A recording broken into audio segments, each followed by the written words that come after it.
Audio Jungle.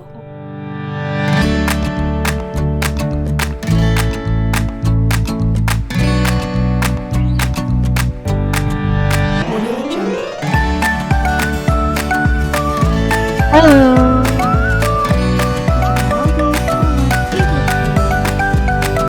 Audio Jungle. Belajar tentang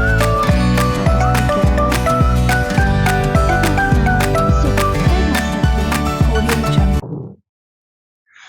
Tujuan pembelajarannya adalah melalui kegiatan mengamati informasi pada PowerPoint interaktif, siswa dapat menyebutkan sumber energi yang ada dengan tepat. Kedua, melalui kegiatan pengamatan animasi pembelajaran sumber energi, siswa dapat menjelaskan sumber energi di sekitar dengan tepat. Melalui kegiatan menalar informasi pada PowerPoint interaktif, siswa dapat membedakan sumber energi yang ada dengan tepat. Melalui kegiatan menyusun peta pikiran, siswa dapat menempatkan sumber energi yang ada dengan tepat.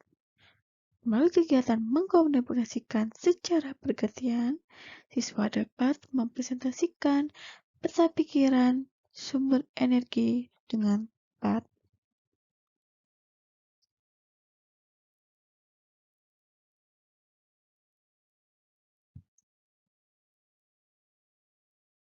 Sumber energi.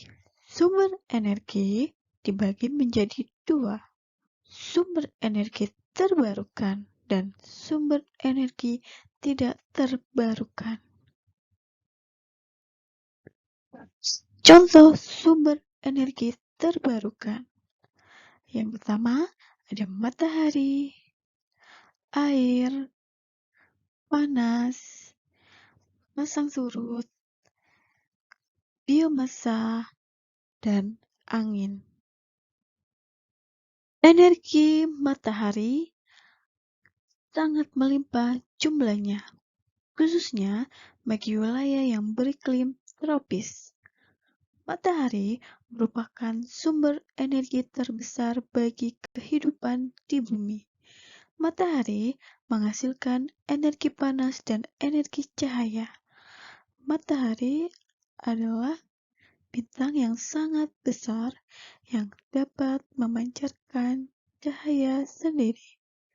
Cahaya matahari berasal dari reaksi inti yang menghasilkan energi besar. Manfaat energi matahari. Yang pertama, pembangkit listrik sel surya. Yang kedua, mengeringkan pakaian. Yang ketiga, mengeringkan bahan makanan. Lalu, membuat garam. Serta berfungsi dalam proses fotosintesis.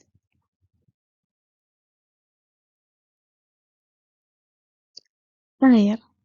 Energi yang bersumber dari tenaga air sudah lama dimanfaatkan oleh manusia karena ramah lingkungan dan juga berlimpah.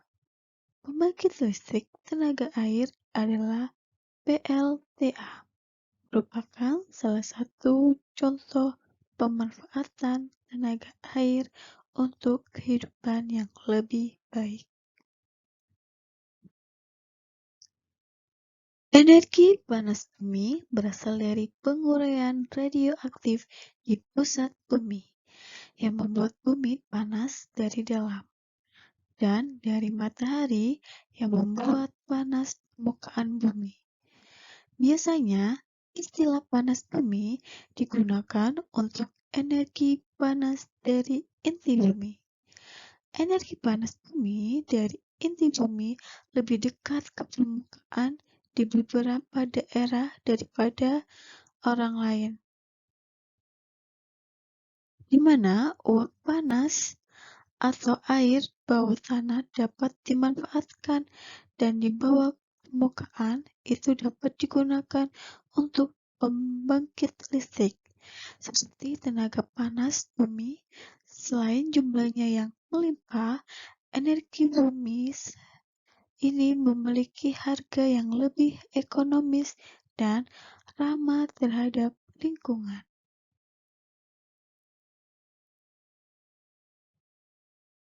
Energi pasang surut adalah energi yang dihasilkan dari pasang surut air laut dan menjadikannya energi dalam suatu bentuk lain, terutama listrik. Energi pasang surut merupakan salah satu jenis energi terbarukan yang relatif lebih mudah diprediksi jumlahnya dibandingkan energi angin dan energi surya. Pemanfaatnya saat ini belum luas karena tingginya biaya awal dan terbatasnya lokasi yang memiliki pasang surut yang mencukupi. Pasang surut air laut dianggap lebih menjanjikan dari yang maksimal bila dibandingkan dengan tenaga surya dan tenaga angin. Tetapi, pemanfaatan energi pasang surut masih sedikit. Hal ini dikarenakan biayanya yang sangat mahal.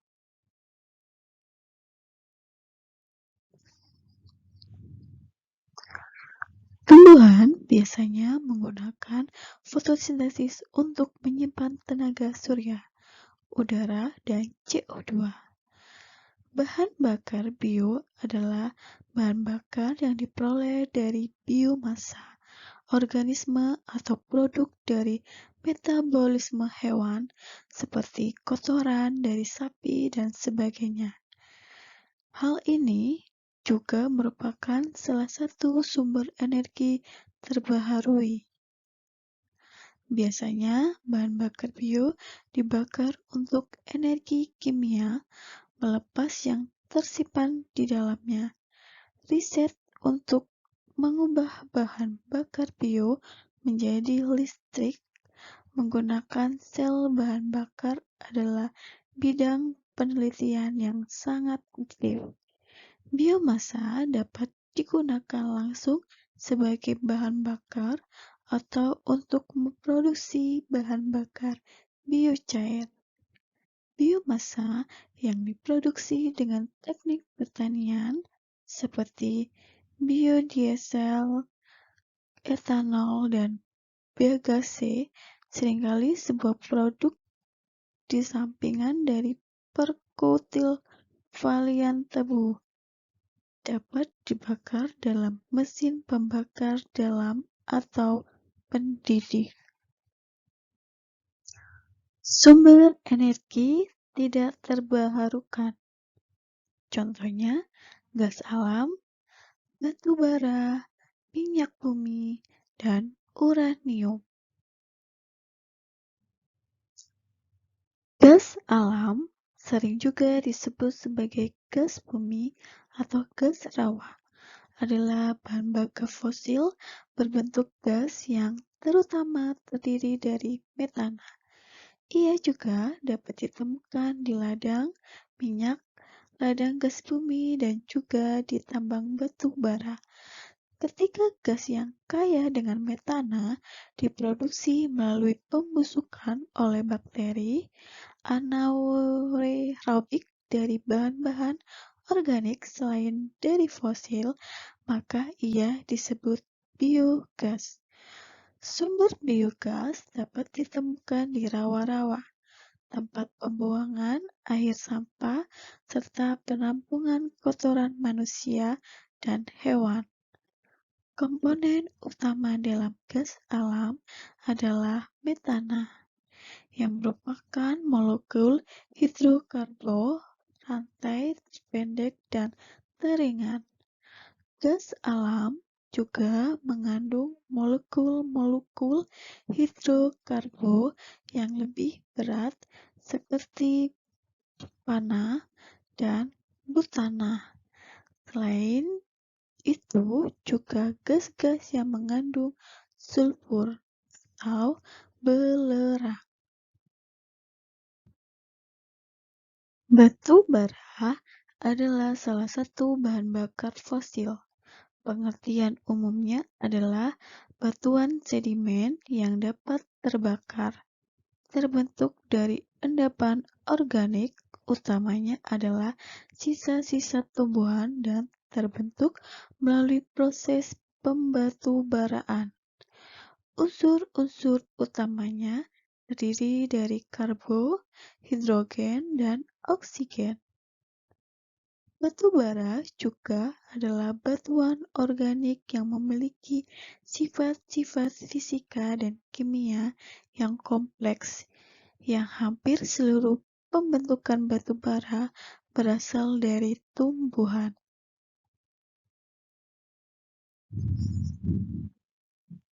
Minyak bumi terbentuk selama jutaan tahun dari organisme, tumbuhan, dan hewan berukuran sangat kecil yang hidup di lautan purba.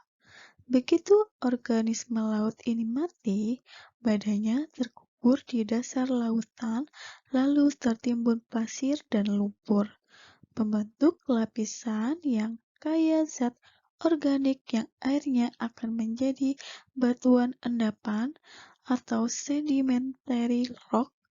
Proses ini berulang terus. Satu lapisan menutup lapisan sebelumnya, lalu selama jutaan tahun berikutnya, lautan di bumi ada yang menyusut atau berpindah tempat. Pengelolaan minyak bumi atau minyak mentah yang diperoleh dari pengeboran berupa cairan hitam kental yang pemanfaatnya harus diolah terlebih dahulu. Bahan bakar nuklir diperoleh melalui penambangan dan pemurnian biji uranium.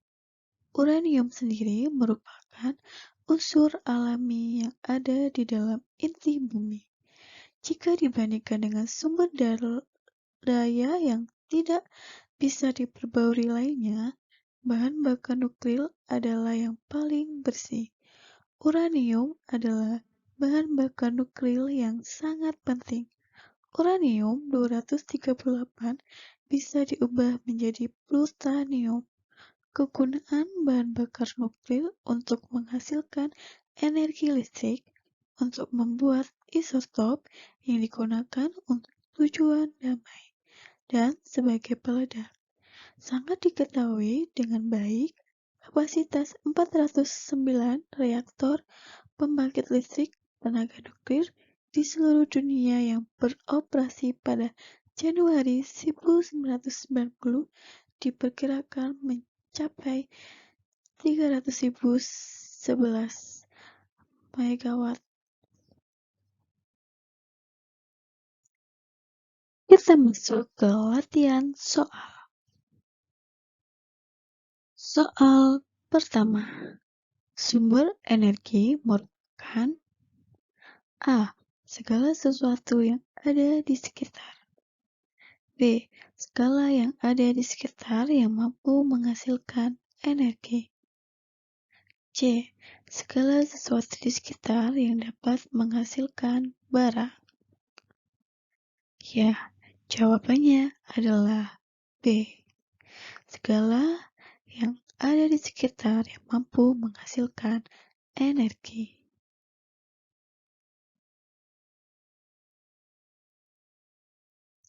Soal berikutnya.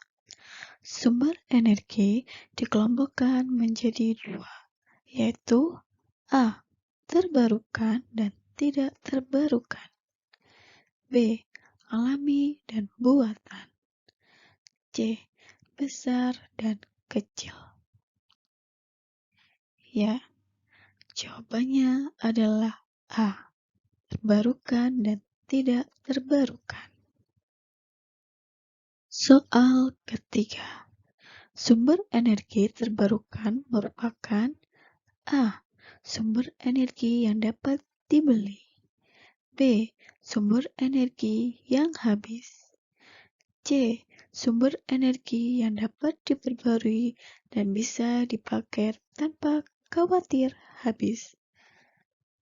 Ya, jawabannya adalah C. Lanjut soal keempat.